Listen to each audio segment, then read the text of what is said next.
تمام بادشاہت اللہ ہی کی ہے، آسمانوں کی بھی اور زمین کی بھی۔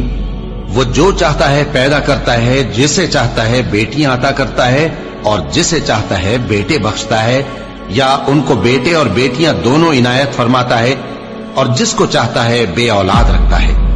وہ تو جاننے والا ہے، قدرت والا ہے، اور کسی آدمی کے لیے ممکن نہیں کہ اللہ اس سے بات کرے مگر وحی کے ذریعے یا پردے کے پیچھے سے، یا کوئی فرشتہ بھیج دے تو وہ اللہ کے حکم سے جو اللہ چاہے القا کرے۔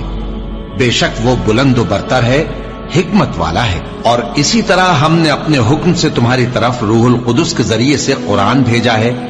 تم نہ تو کتاب کو جانتے تھے اور نہ ایمان کو، لیکن ہم نے اس کو نور بنایا ہے کہ اس سے ہم اپنے بندوں میں سے جس کو چاہتے ہیں ہدایت کرتے ہیں۔